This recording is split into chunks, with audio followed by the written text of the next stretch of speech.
एहतशाम साहब, ये क्या रीज़न्स है वहाँ पर कि एहतजाज और फिर ठीक ठाक वहाँ पर वायलेंट किस्म का प्रोटेस्ट वहाँ पर रिकॉर्ड किया गया और उसके बाद अब वज़ीर आज़म भी तशवीश का इजहार कर रहे हैं। टॉक्स तो चल रही हैं, लेकिन क्या इससे रिज़ल्ट क्या निकलेगा, क्या देख रहे हैं आप?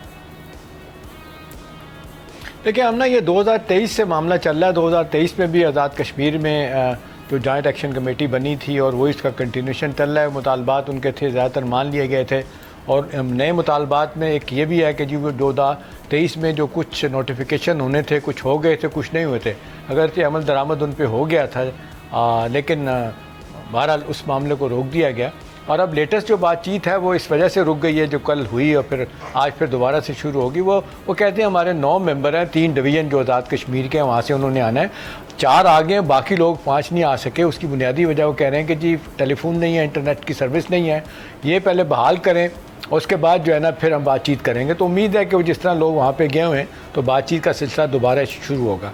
अब 2-3 बड़े अहम सवाल हैं। एक तो ये कि हमने जो चार्टर ऑफ डिमांड दिया हुआ ना 38 पॉइंट का, वो इतने ज़्यादा आमतौर पर ये होता है कि जब भी आप कोई तहरीक चला रहे होते हैं, तजर्बा यही बताता है, छोटे लेवल पे बड़े लेवल पे 2-3 मुतालबात होते हैं।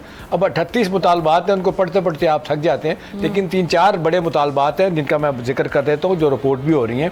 एक तो सबसे बड़ी बात जो वो कह रहे हैं कि जी जो कश्मीरी मुहाजिरीन आमना रहते हैं ना पाकिस्तान में, उनकी 18 सीटें हैं। वो कहते हैं जी 18 सीटें इनको ख़त्म करें। एक ग्रुप कह रहा है उनमें से कि 12 सीटें हैं, 12 सीटें उनको ख़त्म कर दिया जाए। कुछ कहते हैं हाँ जी 12 है, कुछ कहते हैं इनको 6 कर दिया जाए। एक ये डिमांड है। फिर वो कह रहे हैं मंगला और जेलम की हमें जो है ना वो रॉयल्टी दी जाए बिजली की। आधी रॉयल्टी तो उनको दी जा रही है, बिजली तो आप देख लें कि आपको शायद हैरान होंगी सुन के आमना कि आप 35 रुपये 36 रुपये पर यूनिट दे रही हैं, वहाँ पे 3 रुपये फ़ी यूनिट जो है ना बिजली इस वक्त दी जा रही है आज़ाद कश्मीर में। फिर वो कह रहे हैं आज जम्मू कश्मीर एक सियासी पार्टी है, उसको कहते हैं दहशतगर्द करार दे के डिक्लेयर किया जाए और उनको बैन कर दिया जाए। फिर उसमें एक बड़ा मुतालबा उनका ये आ रहा है कि जी मोबाइल कंपनियों की लूट मार को ख़त्म किया जाए। अब आप हाँ जी, ये कैसे आप ख़त्म करेंगे? फिर वो कहते हैं मराजियात तब ये जो एलीट क्लासेज हैं इनके बरात ख़त्म की जाए, वो आइडेंटिफाई करेंगे कैसे होंगी। फिर वो कह रहे हैं कि जी फ्री और यकसा तालीम जो है ना वो दी जाए। पूरी दुनिया में फ्री और यकसा तालीम नहीं है, वो मांग रहे हैं। अच्छा, बिजली की कीमत कम करने की तो और बात कर रहे हैं। आटे और बिजली के बारे में कह रहे हैं कि नए सिरे से कानून साजी की जाए। इस तरह के और उनके कुछ मुतालबात हैं। देखिए आमना, अब मैं आपको वजूहात बता देता हूँ ये कैसे शुरू हुआ मामला। आमतौर पर आज़ाद कश्मीर में सूरत हाल नॉर्मल रहती है और आप सुन के हैरान होंगे, डेफिनेटली आपको पता भी होगा कि सबसे ज़्यादा लिटरेसी रेट आज़ाद कश्मीर का है, वो तकरीबन 90% के करीब है, शायद थोड़ा सा इससे ज़्यादा भी है।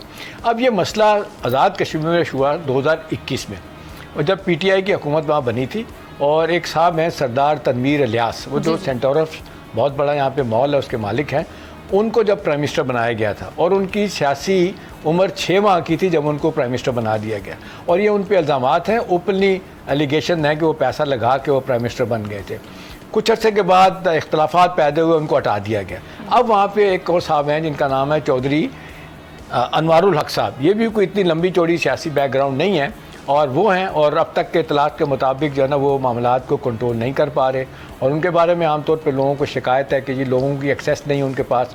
और ये भी माजरत के साथ आमना कहा जाता है कि वो दिन के 4 बजे सो के उठते हैं। अच्छा। और वो कहते हैं कि जी टोटल डिसकनेक्ट है लोगों के साथ। एक ये भी बड़ी वजह बता रही है कि वहाँ पे अनरेस्ट क्यों है। अब सवाल ये कि ये जो तशद्दुद हुआ 2-3 दिनों में, आपने देखा 9 लोगों की शहादतें हुई हैं, जिसमें आपने देखा सिक्योरिटी के पुलिस के लोग भी हैं। और इसमें ये पहली दफ़ा देखा गया और ये शवाहिद बता रहे हैं कि इन कमेटी में कुछ लोग छुपे हुए हैं जिन्होंने तशद्दुद किया। वो कौन लोग थे? और दूसरी बात है हमने कि इस कमेटी में कोई भी सियासी आदमी नहीं है।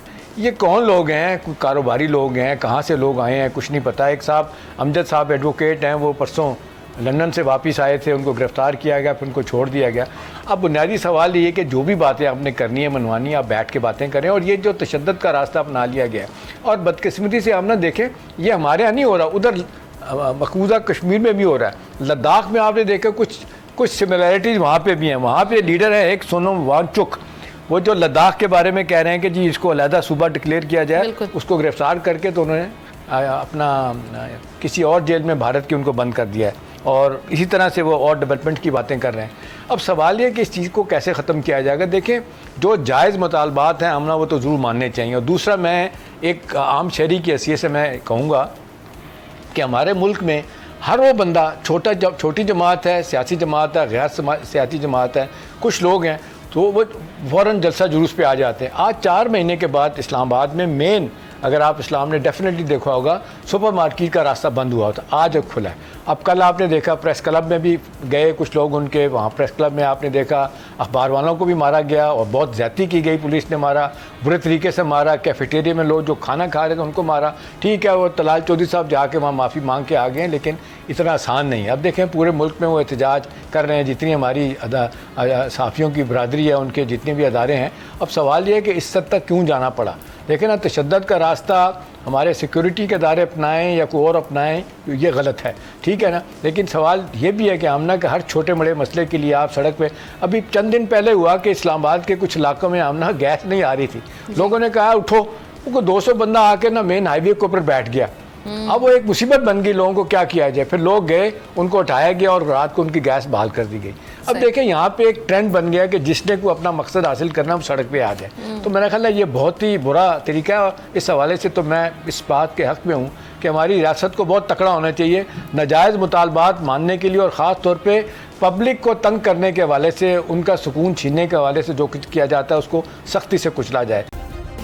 सब्सक्राइब करें और बेल दबाएं ताकि कोई खबर रह न जाए।